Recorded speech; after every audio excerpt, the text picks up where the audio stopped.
Hi, this is Kevin Flood on America's Web Radio. Welcome back. I'm with Allan Winn, Director of the Brooklands Museum. It was a 3-year, more than 3 years restoration. Involved a huge amount of volunteer time as well as professional airframe dismantling and rebuilding work. So yeah, another of our great restorations. I must admit to having a little bit of an interest in the Hurricane because a friend of mine built the manifolds for it. I Yeah. think also it's looking at the kids when they're walking around all your static displays outside near the Concorde there with all the other planes that are out there. It's just something you can't really do anywhere else, I think. To run the more modern ones, maintaining jet engines and so forth is quite tricky. But in most cases, yes, we can't run these engines once they get to a certain level. Much more difficult to look after than piston engines. But we do maintain the aeroplanes as open for visitors. That's a big difference between us and many. Well, I'd say the vast majority of the world's aviation museums. We don't make people stand outside and admire them. We're delighted if they do, but we let them on board, let them sit in the seats, the cockpit. That happens not only with our airliners, but with we've got combat aircraft like a two-seat Harrier, a Hawk Hunter. Again, we allow people on board sit in the seat and see what it's like to be a fighter pilot. You must have a large amount of volunteers to help out with keeping everything going, because I would imagine if you had to pay everybody, you'd be out of pocket fairly quickly, I would think. The museum would be totally unviable without our huge cadre of volunteers. We have something like 800 volunteers on the books, and a third of those come in at least one day a week, and another third of them in at least one day a month working for us, either as stewards or guides, researchers, archivists. The vast bulk of our restoration and maintenance work is done by volunteers. They really are the lifeblood of the museum. And if you go to somewhere like TripAdvisor, what you see is this constantly repeated praise for the place being such an interesting place to visit, because there are all these volunteers around the place who are willing to engage people in conversation, talk to them, let them try things out, whether it be something like our Formula One simulator, introduce people into the cockpit of the Hunter. All that work is done by volunteers, and it's an essential part of the whole ethos and character of Brooklands. Well, I mean, I've been to Brooklands many times. You can imagine I'm a trust member, etc. But every time I go into the racing gallery, as you go in, there's always a volunteer there, and I'll always learn something new every time I go in there. So it's great as far as I'm concerned. Yeah, well, again, one of the things that we really want people to do is it's not. This is not a museum where you say, "Oh, I've been there," so you've ticked that box and you don't have to go back. What we want people to do is to come back and see things changing and developing. We're in the fortunate position now. It's a big enough and complex enough museum that if you show any real interest in the exhibits, you can't get around the whole thing in a day. And so we expect people to want to come back, make several visits over time. And we always aim to have something new, interesting for them to do. Give them the opportunity to stand and chat with the stewards or the people doing restorations, and that's rubbed off into, for instance, we have now as a sort of as a guest extra on the site the London Bus Museum, which is the biggest collection of privately owned ex-London buses in the world. They moved on to site back in 2000 in the new purpose-built building, and they've transformed themselves from what was in many ways sort of like a bus enthusiast club into a fully functioning, amazing public museum, which is open every day that the main Brooklands museum is open. Everybody comes in and out through the same gate, and that's brought a whole new audience. Hundreds of thousands of people now have seen this fantastic collection of London buses, and again, selected buses the kids can get on, and go upstairs and do all that sort of thing. And we run bus rides in the school holidays where kids get the opportunity to ride around the area, not just within the museum site. We take them for a ride around the local area in an ancient bus. It's all again part of this whole thing of letting people really enjoy things for what they are. Do you have quite a lot of school trips visiting you? I would imagine that would be a very popular day out. Yes, we have a learning department here, which is in the process of being expanded because of the big aircraft factory project. But at the moment, the last academic year up to July, we had over 13,000 pupils in here on curriculum-based school visits. So they don't just come here to have a good day out. They learn.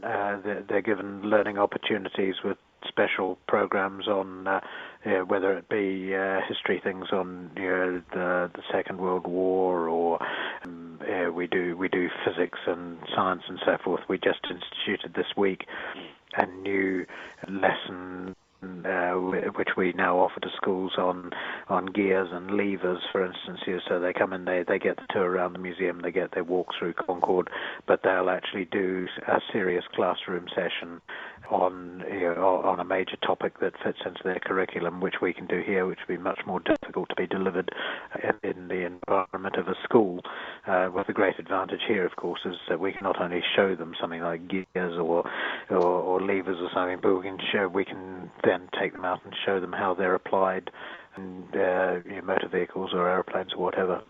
So it's an amazing learning environment. We intend to double the number of places we're able to offer schools, so that within 3 years we'll be hosting 25,000 kids a year on those visits. That sounds like something you're very passionate about.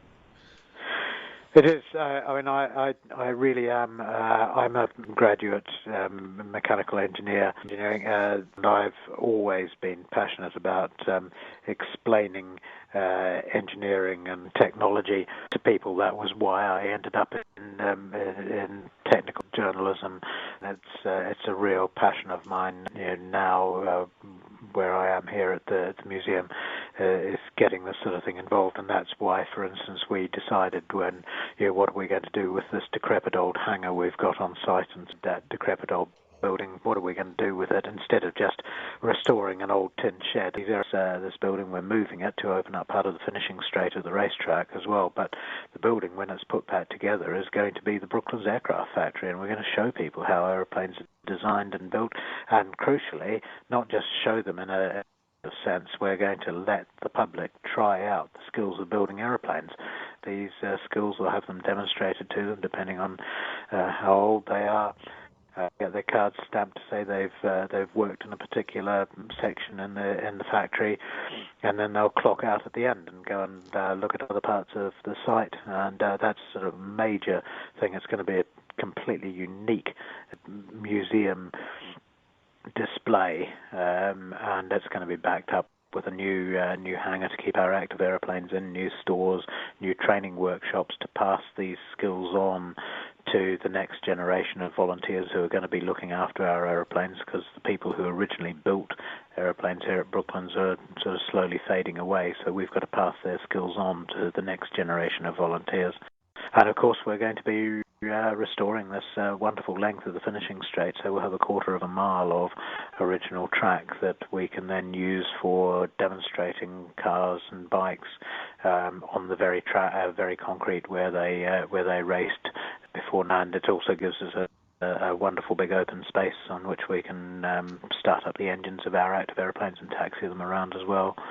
And that's sort of huge development in bringing Brooklands even more back to life than it is at the moment. And it's all about inspiring kids to stick with the engineering subjects that are still, despite the best efforts of the City of London and the bankers, the backbone of this country is still its manufacturing, and we've got that tradition and that expertise alive.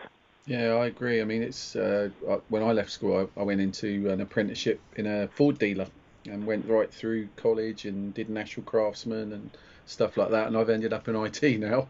But the same skills, problem solving and stuff like that, I think are still valid. And will you be offering apprenticeships, do you think, at some point, or? At some stage, we intention to be able to. That we're aiming at a slightly lower level that we can deliver on.